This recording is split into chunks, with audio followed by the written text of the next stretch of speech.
Have you ever been on a phone call and 20 minutes later you ask yourself, like, how do I get off this call, right? Or you've been having a really good conversation, but it ends in a way that you're just like, man, it didn't go the way I want.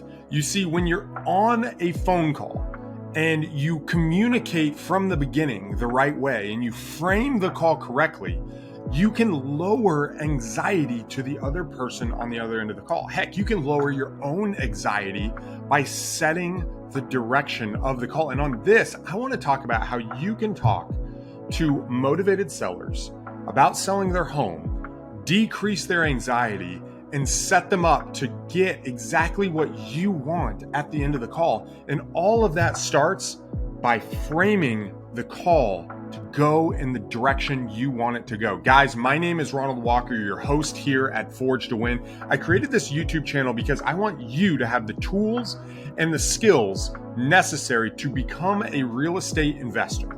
Okay? I want you to be able to go out there and to talk to people and to be able to buy properties at a big discount so you can make $10,000, $20,000, $30,000 a month, being able to rely on your own skills and not the marketplace. You see, when you're talking to sellers, one of the things that happens is they just don't know. They want to put up a defense, right? They want to say, nah, I'm good. Think of the last time you walked into a grocery store and they said, how can I help you? And you're like, nah, I'm just looking. But really, you were there to buy something. You see, at the end of this video, what I'm going to do is I'm going to show you the number one way to get people to just open up and to calm down. Before I do, my family used to call me all the time. My dad, my brother, my mom, they would call me, and I wouldn't answer the phone, right? I was a terrible son. And, I was that guy, didn't answer the phone. They're like, why is Ronnie so busy? How come you don't? Do you care? And one of the things that would happen is when I would answer the phone, I would be on the phone for an hour and 30 minutes, an hour and 45 minutes, 2 hours and 15 minutes. And we'd be talking about the weather, or we'd be talking about Dragon Ball Z, or we'd be talking about something that wasn't relevant to the furtherance of my goals in my life. I just get sucked in. I had a family. I had 3 little babies. I had a business I was running. I had multiple employees. I had goals. I had customers, all this going on. And whenever my normal family would call me, I'd be like, oh my gosh, this is going to be a 2-hour phone call. I'd answer it and I'd get sucked in. Well, one of the things that I realized that I could do is I could set the stage. I could frame the beginning of the call, which we're talking about here. I could say, hey, I only have 5 minutes, but I wanted to talk to you, right? Because they'd be like, Ronnie, you never talk to us. And what I realized is they didn't necessarily need 2 hours, but they did want to have an interaction with me. And so I could control that interaction if I framed what was going on. And the way that frame would be is, hey, I've only got 5 minutes. I'm getting ready to be home and we're going to eat dinner.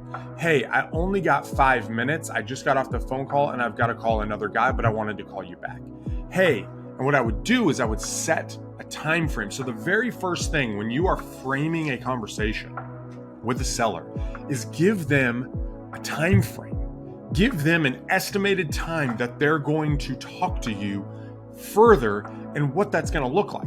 Hey, Mr. Seller, usually these calls only take about 5 to 10 minutes. And what that does is it automatically, in their mind, they register. It lowers just one click out of a scale of 1 to 10. It clicks them down 2 points with, okay, I understand. Right? I understand what needs to happen. And it allows them an expectation of how long they're going to be talking to you.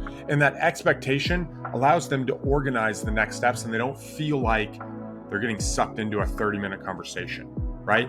I used to jump on these calls and we would talk and be like, you know what, I got to go. And I was like, I thought we were having a great conversation. It was because as you're talking to someone, their anxiety goes up. Where's the end? What are we doing? How long is this going to take? Oh my gosh, I got to go. And you don't want people feeling that way. So number one, I want you to give them a time frame. Okay. I want you to give them a time frame. Number 2 is I want you to tell people what you're going to talk about. I can't explain how important this is. Okay. Being able to communicate when you're framing the call, what the call is going to be about completely gives people the roadmap. They get the blueprint. So that way they know, oh, this is what we're going to talk about, and it's going to take 5 minutes. On a scale from 1 to 10, you've taken them down 2 by giving a time frame. You've taken them down 3 or 4 notches of anxiety level just by telling them what you're going to do. Especially if you guys are getting ready to get off a call and you're supposed to follow up with them afterwards, giving them of what's going to happen on the next conversation. Guys, this has changed the trajectory of my life.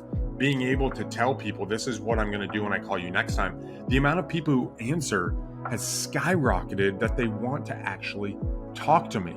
So step number 2 in framing the call is telling them exactly what you're going to talk about. In a real estate transaction, here's what it looks like. Hey, Mr. Seller, this call usually takes 5 to 10 minutes. In this call, here's what I'd like to uncover. I'm going to ask you questions about, the condition of the property, things like the roof, things like the furnace, things like the house. Then we're going to unpack your situation and if it makes sense for you to sell or not. And if you really want to sell, how does that sound? And what you're doing is you're just showing them, hey, this is what we're going to talk about, and it's going to take 5 minutes. After you tell them what you're going to talk about, then I want you to tell them, hey, this is what the expected outcomes are going to be. And the outcomes are the direction that you're going, okay? See, when I was in real estate early on, I would jump on the phone and people were calling me through direct mail, right? I was getting phone calls. I was literally dropping thousands of pieces of mail per week at the post office. And I'd get on the phone call. And as I'm talking to them, one of the calls, we'd be talking, it'd be a probate lead, and I'd have an appointment at their house. I'd go out to their house and I'd meet with them and we would talk and we may or may not put it under contract. Another phone call I would get, the guy'd be like, just drive by and if you're serious, call me back. And I'm like, I am serious. Why is this guy telling me this? Another call I would get and they would be like, just give me your offer. I'd be like, well, I need to ask some questions. Well, if you're serious, just give me your offer. Another conversation, we'd be talking and I would contract it right over the phone on the first call, right? And then I had all of these different scenarios that would happen from the calls. And the reason why is I never painted a direction. You see, if you give people the path, a lot of times people will just follow the path that you lay out for them. If that's, hey, I'm going to come to your house in person and see it before I make you an offer, that's what they're going to expect. If it's, hey, I'm going to get with my partners after we talk to this, figure out a number that works for you, call you back and give you an offer, that's what they're going to expect. If it's, hey, I'm going to, at the end of this phone call, be able to make you an offer right over the phone, that's what they're going to expect. Whatever you say is what they are going to expect. And so for you, if you want consistency, right? And I'm going to get to the last thing to completely get people to open up here in a second. But if you want consistency in your calls, tell them what the next steps are going to be. Tell them how you're going to get them the thing they want, which is the offer. That's the leverage. Tell them how they're going to get that from the very beginning. So number 1, give them a time frame. Number 2, tell them what you're going to talk about. Number 3, give them those expected outcomes. And guys, here's the last thing. And this thing will open up every call where people will feel so comfortable talking to you. You know, when kids are young, what do they like to do? What's the most frustrating thing as a parent, right? There might be a couple different things, but for me, is when you ask your kid or your son or your daughter to do something, what do they say? No, I don't want to do that. Or they ask you and your first response is, no, we're not going to do that. Why do people say no like that? People say no because they want to feel in control.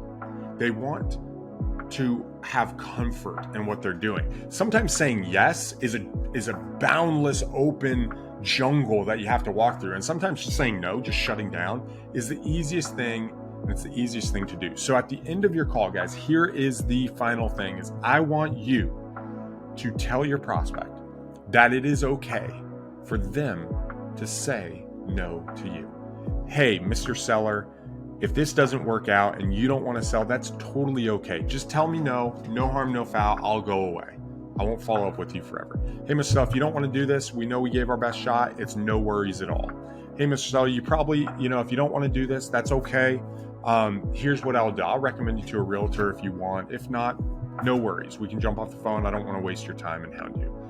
By telling people no, by telling people that it's okay for them to say no to you, it allows people to feel comfortable, and it takes that anxiety measure and it brings it down to a 1, maybe a 2, or even they're completely comfortable talking to you. And that way, when you go into your phone call, you can actually open up that call. You can talk about it by giving them the option of saying no. And here's another thing, guys. This framing, this will get you through to the direction you want, to the deals signed over the phone, or to you going out in person, or to you contracting more properties, or it's even being able to show the house to investors or other people. Or even if you're not talking about real estate, maybe you're having a hard time in your personal life just having conversations. Step back and frame a conversation in the direction you want it to go. If you're just talking about personal stuff, bring up that. If you're talking about business, if you're talking about raising money, whatever it is, frame the conversation around the point that you're talking. And lastly, the very last thing I want to say is, let's say you go over your time frame, or let's say you're in the conversation and things go wild, right? Like I've been on seller calls where all of a sudden I get sidetracked and I don't even know what to do. Here's what you can do. Bonus tip, okay? Bonus tip right here is you can always reframe. At any point, take this time frame, tell them what you're going to do next, expected outcomes, and it's okay for them to say no. You can do it at any point in any conversation at any time. So let's say it's 10 minutes and you told them 5. Say, hey, Mr. Seller, I just noticed it's been 10 minutes. I apologize for going over my time. Do you feel like it's worth us continuing the call? Oh, yeah. Okay, well, I believe, at our rate, it'll probably be another 5 minutes. I'm going to talk about these 3 things. Here's what we can do. And if at any point you want to just call it quits, we can do that. Does that sound good? Sounds good. If you get off and you need to, the call goes sideways and you need to get off the phone and you want to call them back in 5 minutes, reframe and set up what that next step is going to be. The reframing is so powerful because it allows you to put yourself back in a position of ease for you. This will get you more deals, guys. This will get you in front of more sellers and allow them to lean in to you. It'll allow you to be able to start persuading them to sell you their house. But it all starts with framing the conversation. Guys, I hope this was helpful. If you guys found this valuable, hit that subscribe button for me. Also, I've got some free value. If you look down in the description, I've got contracts that you can look at. I've got some other stuff that's free stuff for you. Go down, check it out. And if you guys have questions and you want me to answer your questions here on the YouTube channel, whatever, there's a form there that you can put in your question and I will answer them directly for you guys. Hey, go out, get more deals, and create that freedom that you really want. Peace.